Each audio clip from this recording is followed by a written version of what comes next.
नमस्कार। इस वक्त शहर से सटे हनुमानगंज के पास से महादेव होटल में एक सभागार में राइस मिलर्सों का एक बड़ा कार्यक्रम हो रहा है। बात करें उत्कृष्ट सदस्य सम्मान समारोह, जिसमें हमारे मुख्य अतिथि मिश्रा जी हैं। बात करते हैं कि इस आयोजन को लेकर क्या तैयारी रही, पहले विषय क्या रहा, किस मुद्दे पर ये आयोजन रहा। जी,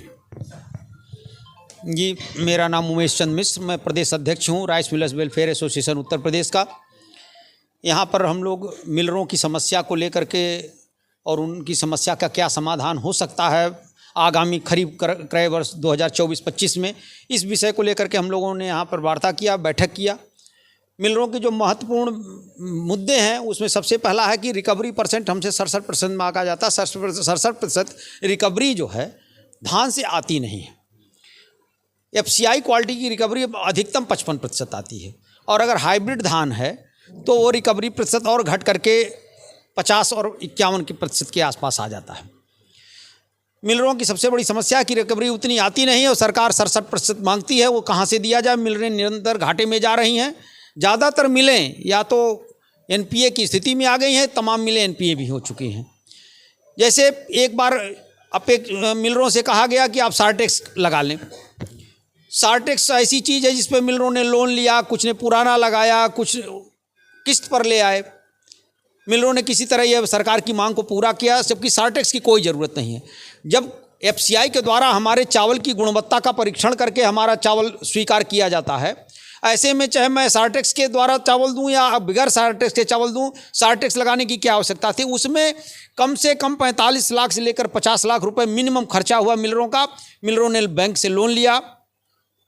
जो नए बैंक से लोन पा सके वो किसी तरह से उधार लिए, कहीं मार्केट से, कहीं लोगों ने किस्त पर लिया, कहीं पुराना ले आए। वो एक बहुत बड़ी एक आर्थिक चोट पहुंची। पिछले वर्ष से निरंतर ये कहा जा रहा है कि अब मिलरों के द्वारा विद्युत का कनेक्शन का प्रयोग किया जाएगा। जिन मिलरों का विद्युत कनेक्शन नहीं रहेगा उनके द्वारा चावल मिलों का उन चावल मिलों का संबद्धीकरण नहीं किया जाएगा सरकारी धान की कुटाई के लिए। अब ये जो विद्युत कनेक्शन लेना है, इसमें सबसे बड़ी समस्या है कि आप प्रदेश राजधानी में भी देख लें तो 24 घंटे निरंतर लाइट नहीं आती है। वहाँ पर भी बीच बीच में लाइट कटती रहती है। एक बार लाइट अगर किसी भी राइस मिल में कट जाती है तो उसको सुधारने में कम से कम 1 घंटा लगता है। अनाज जाम हो जाता है, कहीं पर कोई दिक्कत आ जाती है। एक बार अगर लाइट कटी तो कम से कम 1 घंटा उसमें समय जाता है। ये मैं प्रदेश राजधानी की बात कर रहा हूँ। दर्जनों बार प्रदेश राजधानी में जब लाइट कट रही है तो ये इन छोटे ग्रामीण क्षेत्रों में और छोटे जनपदों की क्या स्थिति होगी। लाइट पूरी मिलती नहीं, और ये लाइट को लगाने में न्यूनतम 15 लाख रुपए का खर्च। न्यूनतम मैं एक इसलिए कह रहा हूँ कि जिसका लोड ज़्यादा होगा उसके ऊपर और खर्चा आएगा। तो ये 15 लाख रुपये अचानक ये मिलर कहाँ से लाएं। हमने मांग किया था कि 1 वर्ष के लिए मिलरों को छूट दे दिया जाए। अगले वर्ष मिलर प्रयास करेंगे, लेकिन भारत सरकार इसको मानने के लिए तैयार नहीं है। प्रदेश सरकार ने भी इसका प्रयास किया, लेकिन भारत सरकार इसको मानने के लिए तैयार नहीं।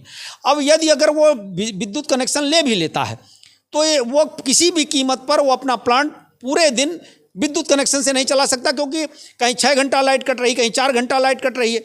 तो उसके लिए जनरेटर तो उसको रखना आवश्यक है, बिना जनरेटर के वो चला नहीं सकता। तो अब वो जनरेटर भी रखे और ये विद्युत कनेक्शन भी ले, उसके ऊपर डबल खर्चा आ रहा।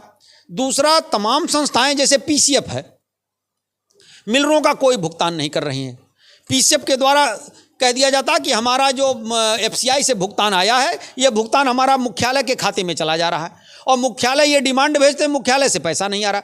प्रदेश के ये बलिया जनपद को छोड़ दीजिए, पूरे प्रदेश के राइस मिलर PCF से परेशान हैं। इनका भुगतान करोड़ों रुपया फंसा हुआ है। उस पर मिलर अपना ब्याज CC लिमिट का पैसा इस्तेमाल किए हुए हैं, ब्याज दे रहे हैं। वो ब्याज कहाँ से आएगा। अगर मिलर के द्वारा मिलर कहीं डिफॉल्टर हो जाता है इनका सीमार देने में, तो मिलर के ऊपर कार्रवाई होगी, RC होगी, FIR होगी। उससे जब पैसा जमा कराया जाता तो इंटरेस्ट के साथ जमा कराया जाता है। मिलरों ने अप्रैल में चावल जमा कर दिया है, आज 6 महीने का समय गुजर गया है, ये मिलरों का भुगतान नहीं हो रहा।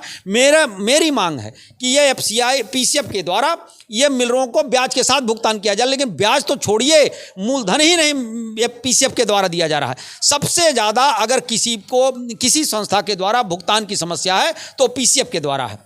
तो ये सबसे बड़ी समस्या। मिलर यहाँ पर बैठे, FRK जो होता है, मिलर अपना पैसा लगा करके FRK खरीदता है, लेकिन है क्या कि उसका भी जो पैसा मिलर ने लगाया वो पैसा भी आज तक नहीं मिला। इस साल का छोड़िए, पिछले साल का भी कई जगहों पर पीसीएफ के द्वारा एफआरके का पैसा नहीं दिया गया है। अब बताइए इतनी बड़ी पूंजी मिलर कहाँ से ले आएगा? वो अपने सीसी लिमिट का ब्याज कैसे पूरा करेगा? मिलर निरंतर घाटे में जा रहे हैं, मिलरों की स्थिति दयनीय होती जा रही है। अच्छा, सवाल ये है कि ये समस्या इधर कितने सालों से है? इस सरकार में या पूर्ववर्ती सरकारों में है? नहीं, इस सरकार में स्थिति पहले से बेहतर है, इसमें कहने मुझे कोई गुरेज नहीं है। भुगतान कुछ हम लोगों को प्रोत्साहन राशि भी दी गई है उसको कंपनसेट करने के लिए, लेकिन अब जो जैसे इस बार भी आश्वासन दिया गया कि 15 दिन के अंदर अगर आपने चावल का संप्रदान कर दिया तो 5 रुपये आपको प्रोत्साहन राशि दी जाएगी, लेकिन ये 5 रुपया ऊँट के मुंह में जीरा जैसा है। हम लोगों का खर्चा लगभग 125 रुपये पर कुंटल आता है और हमको मिल रहा है प्रोत्साहन 35 रुपये और 10 रुपया कुंटल कुटाई जो है ये बाबा आदम के ज़माने से चली आ रही है, हमको 10 रुपया कुंटल वो मिलती है और 125 रुपये कुंटल का खर्चा है। सरकार ने कहा गरीबों को ये चावल जो दिया जाता है खाने के लिए इसमें गुणवत्ता का अच्छा हो जाए, इसमें एफआरके मिलाना चाहिए। हमारी जिम्मेदारी सिर्फ एफआरके मिलाने की है, लेकिन अगर एफआरके में लाट बीआरएल हो जाती है तो उसको अगर मिल रिप्लेस नहीं करेगा तब तक उसका नई लाट ली नहीं जाएगी, उसको ब्लैक लिस्टेड कर दिया जाता है।